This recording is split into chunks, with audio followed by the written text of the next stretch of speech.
Hey, Karen, can you unmute the... Sorry. Okay, the mic. Sorry. So we were going over the Ohio line. He's like, "Where are we going?" I was like, "It's Ohio." He said, "Well, what am I supposed to do?" I said, "Just keep campaigning." So we're in Ohio, shaking hands with Ohio folks, and hi, I'm Joe Biden running for Senate. And they just played along, didn't have a clue. So, but it was funny.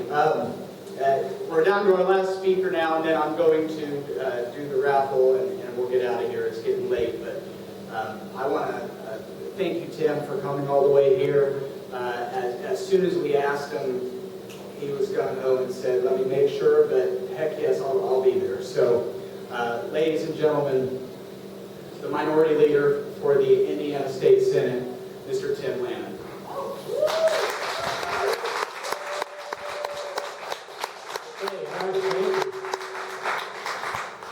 Thank you so much, Bart, and congratulations. You're doing a great job here. I want to thank you for inviting me, and also Kate Thornburg. Actually, Kate contacted me. Gosh, I don't know, when was it, Kate? It seemed like it was April or May or something to get me here, and I did say, well, let me check, and I'm so honored to be here this evening. I'm really impressed with what I'm hearing, too, that you're doing in this county, and I know I see your motto about making progress, and that's great. That's exactly what you're doing, but you're really doing more than that based upon what I'm hearing. You're making history in here because I really do believe that, because I've heard this evening about you having, the first African American candidate, the first LGBT trans candidate.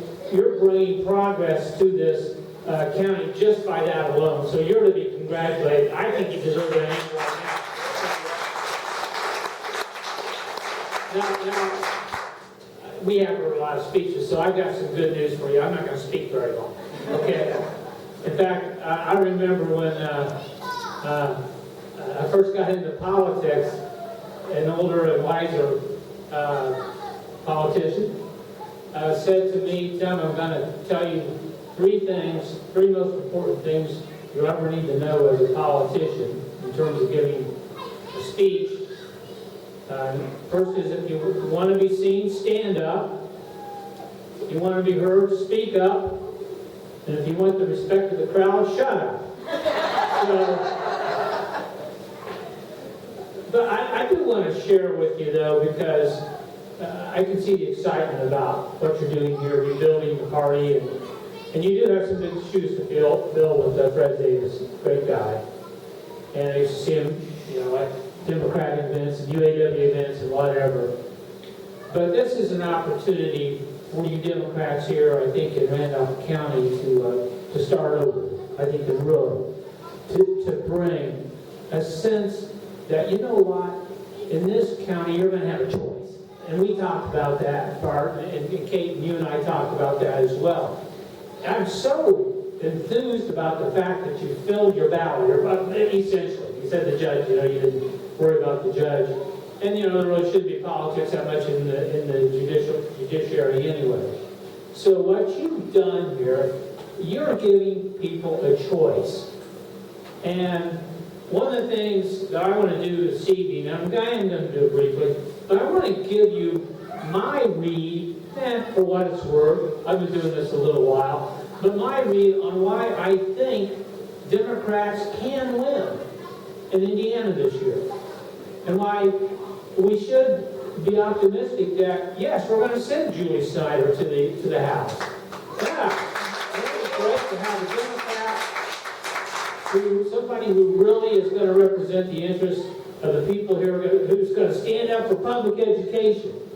And I know Luke had to get out of here, but also, I think somebody like Luke's got a chance, and that's why I think your candidates in this county have a chance. And I know that that's a challenge. I know historically that Randolph County, it's been tough for Democrats to win. In fact, I can tell this little story. My brother, when he graduated from Ball State University in 1973, and I was 1 year back of him, But anyway, in education, his first job was a teacher right here in Randolph County. He taught for either 2 or 3 years at Driver Middle School, I think it is now. It was called Driver Junior High School at that time. And he lived in Winchester, and he said the first time that he and his wife went to vote in the Democratic primary, he went in, and there was a big long line there, and he stood in line for about, he and Nancy stood in line there for about 10 or 15 minutes, and the line was moving, but you know, there was a long line, and finally some election person came out and said, now if you're a Democrat, you come right over here and go to the head of the line. And so, you know, he realized right then, well, we got a challenge here in terms of this being a Republican county. But I still think you could win here in this county this year, and I'm going to give you a couple of reasons why. I'm going to talk about, real briefly, the national election. And we know that in Indiana that's tough too, right? We know there's probably people that are thinking, oh, why even, you know, Joe Biden, we just heard our great former Senator Joe Donnelly, don't you wish he was still our United States Senator? Oh my God, what a wonderful guy he was. He still is. And maybe, you know, someday, maybe we'll see him back, who knows. But anyway, I think there are some people who think, gosh, I don't know, you know, Trump won by what, 19 percentage points in 2016, okay. And so let me just say this about that. They probably think they got in the bag. Well, remember in 2008 when Barack Obama, the Democrat, won Indiana, right? Okay. Well, he was running against John McCain. I don't know, my personal opinion is John McCain was a hell of a lot better candidate than Donald Trump is, right? Sure, we know this. John McCain sure is a hell of a lot better person than Donald Trump ever was. We know that for sure as well. But you know, when Barack Obama won Indiana in 2008, when you look back to 2004, that was the George W. Bush re-election, and George W. Bush beat the Democratic candidate John Kerry by 20 percentage points. And yet 4 years later, the Democrat wins. Now, I'm not saying that means Joe Biden will necessarily win. But on the other hand, you know, it's not outside the realm of possibility. Or if not winning, at least keeping that margin down. 4 years ago, when Bush won by 19 points, it really was tough on everybody else after that in the Democrat column. It just made it so difficult. Now, I know polls come and go. Who knows about polls? I don't really trust polls too much anymore. But I have seen a little bit of polling in Indiana between Biden and Trump. And let me say this. Trump's not winning by 19 percentage points like he did in 16. In fact, I saw a poll that was taken at the end of April, I believe it was. He was ahead by about 13.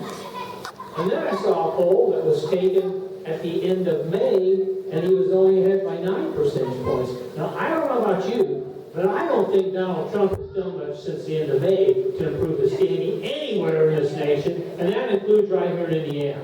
So I don't think we give up on Joe Biden. I don't think we give up on Woody Myers either. Now, I know he wasn't able to be here tonight or have a representative, but let me tell you what I think about that race, which is that now we're getting into the statewide races. And it's a little bit of a different situation in terms of statewide races, because usually we have a number of statewide races, which might include a United States Senator too. But this year, you might notice, because you know the United States Senators only run once every 6 years, in this particular presidential election, we don't have a United States Senator running statewide.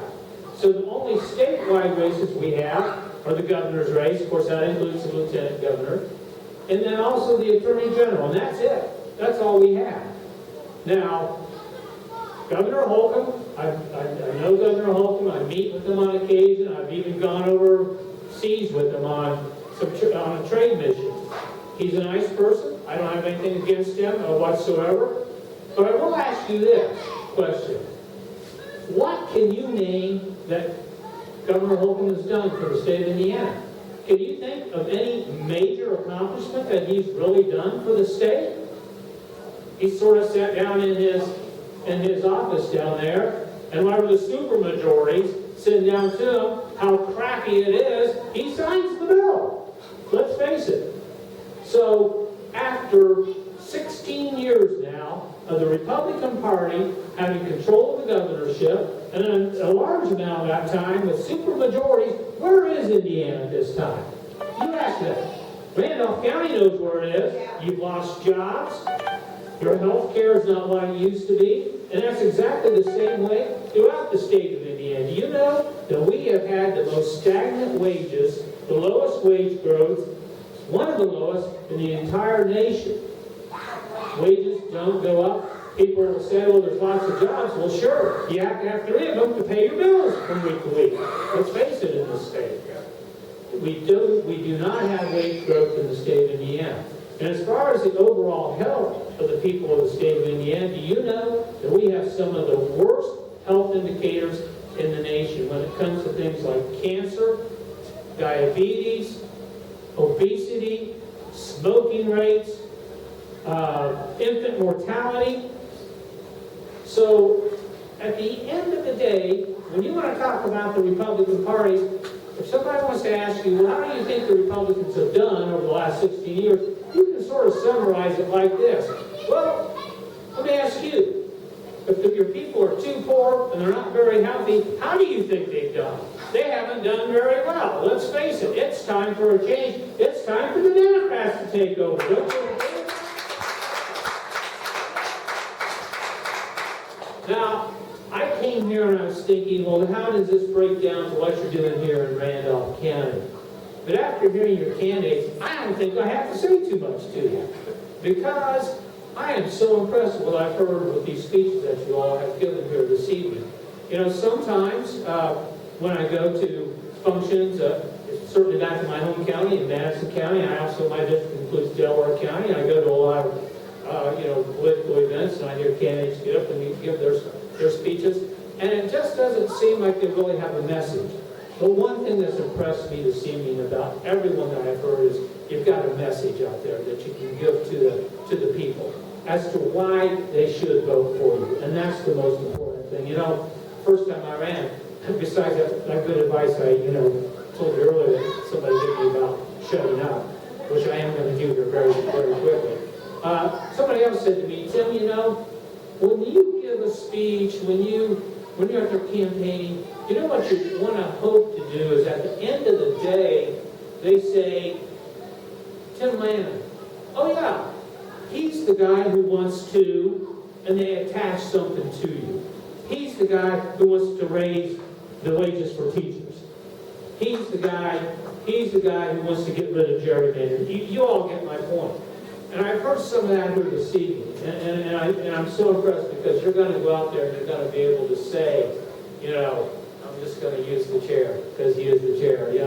I'm Bart, and I'm the person who wants to make sure that your voice is heard at the county commissioner's office. And I'll be there. You call me anytime, and I'm going to be there. And somebody else who spoke here and said that they wanted to be the voice for the people. And so every one of you, you've got something that I heard here this evening that I think you can take out there in these sort of extraordinary times. And I know they're extraordinary times. I know they are. What you're doing is not only historical in terms of your candidates, but the way that we have to sort of conduct our elections now. Probably in Randolph County, you probably do feel a little bit more comfortable maybe going door to door. There are some parts of Indiana, some parts of my district where people just right now are not opening their doors whatsoever. So we're going to find some other ways to get those messages out, whether it's social media, whether it's good old-fashioned sending cards and letters and what have you. But get that message out, because I just feel confident with what you're doing here. You're going to be able to be successful. You're on your way to success. I know this is the Woodrow Wilson dinner. In fact, I saw where you are the oldest continuous Democratic dinner in the state, 95 years. So congratulations for that. That's really something. So I wanted to look up, I know Woodrow Wilson, all this, about looking back in history and what did somebody do or didn't do or whatever. But I found some great quotes by Woodrow Wilson. I'm just going to tell you two of them, because this is a political event. I guess he was asked what he thought one time about the Republican Party. And he said, well, I will not speak of disrespect for the Republican Party. I always speak with respect of the past. And now that was a long time ago, they're still around. But what I think he really meant was that when the problem with the Republican Party is they're the party that tries to keep us in the past. I mean, let's face it, they call themselves conservatives. I don't, that's fine. I mean, you know, if you're truly a bona fide conservative, Donald Trump is not, by the way. He is a phony, he's a fraud. Mitt Romney was right 4 years ago when he said that. It's still the same today. But you know, if you are a conservative in their party, that means by virtue you're trying to cling to the status quo. Or if not that, you're even trying to turn back the hands of time sometime. And we know that's the case. Their ideas are firmly rooted in the past, whether it's, you know, disdain for the rights of minorities or women. And now they're even trying to protect the legacies of the Confederacy in terms of slavery and prejudice. You know, they still cling to trickle-down economics. And if they had their way, they turn the hands of time back when it comes to people's health care. They repealed the Affordable Care Act. They have no way to replace it. So yes, they are the party of the past. Now, on an uplifting note, here's something else that Woodrow Wilson said. I'm going to leave this with you. He said, you know, you are on this earth not just to make a living. You're here to make the world have a greater vision and a finer spirit of hope and achievement. You're here to enrich the world, and you impoverish yourself if you forget that era. Well, I hear this evening that you are here to make Randolph County a better place, a richer place, a place which is better for the people of this county. So keep up the good work. It is, what, 102 days? I always... 101 days to stay united. Oh, I heard about the 14,000 people that you need to get registered. Go out and register those people. I tell you, that works. I've registered a lot of people, and I run into them later on, and they say, you know what? I voted for you because you registered me to vote. So get those 14,000 people registered. Work every day between now and November 3. And I expect to hear on November 4 that you've elected Democrats here in Randolph County. Thank you very much. God bless you. Go out there and let's get some victory. Thank you very much.